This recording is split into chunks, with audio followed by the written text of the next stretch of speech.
ፋሲል ከነማ በምክትል አሰልጣኞቹ የተመራ ይቀጥላል ተባለም። በዘንድሮ የኢትዮጵያ ፕሪሚየር ሊግ አስደናቂ ጅማሮን ካደረጉ ክለቦች መካከል አንዱ ፋሲል ከነማ ነው። ፋሲል ከነማ በአሰልጣኝ ዮሐንስ ሳሌ የተመራ 13 ጨዋታዎችን ያለ ሽንፈት መጓዝም ችሏል። አሰልጣኝ ዮሐንስ ሳሌ ድንገት ሳይታሰብ የኢትዮጵያ ብሔራዊ ቡድን ዋና አሰልጣኝ መሆናቸውን ተከትሎ ፋሲል ከነማ በጊዜያዊነት ምክትል አሰልጣኞቹ እንዲይዙትም ሆኗል። አሰልጣኝ ዮሐንስ ሳሌ ከክለቡ ጋር ከተለያየ በኋላ በ14ኛ ሳምንት ከኢትዮጵያ ቡና ጋር ያደረገውን ጨዋታ በቡናማዎቹ 2-0 ተሸንፈው የውድድር ዓመቱን የመጀመሪያ ሽንፈትን መዝግቧል።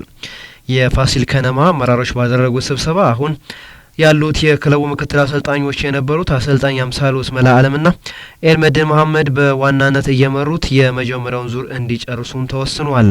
አጼዎቹ ከአሰልጣኝ ዮሐንስ ሳሌ መውጣት በኋላ አዲስ አሰልጣኝ ያመጣሉ ተብሎ ቢታሰብም የክለቡ አመራሮች እስከ መጀመሪያው ዙር መጠናቀቂያ ድረስ ምክትል አሰልጣኞቹ እድል እንዲሰጣቸው ማድረጉን ምንጮቻችን ነግረውናል።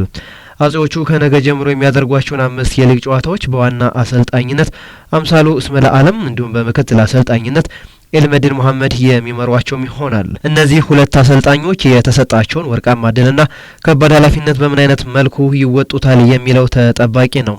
ፋሲል ከነማ በጥሩ መነቃቃትና ወቅታዊ ብቃት ላይ እያለ በድንገት አሰልጣኝ ዮሐንስ ሳሌ ክለቡን መለቀቃቸው ክለቡ ላይ አሉታዊ ተጽዕኖ እንዳያሳድርበት የክለቡ ደጋፊዎች ስጋት ገብቷቸዋል። በተለይም ደግሞ ክለቡ በአሰልጣኝ ዮሐንስ ሳሌ ስር ከዚህ ቀደም ይታወቅበት የነበረውን የአሸናፊነት ስነ ልቦና መመለሳቸውና አሰልጣኙ ከደጋፊዎች ጋር በአጭር ጊዜ የፈጠሩት ጥብቅ ቁርኝት እንዲሁ በአጭር ሲቀጭ ለደጋፊዎች የሚዋጥ አልሆነላቸውም።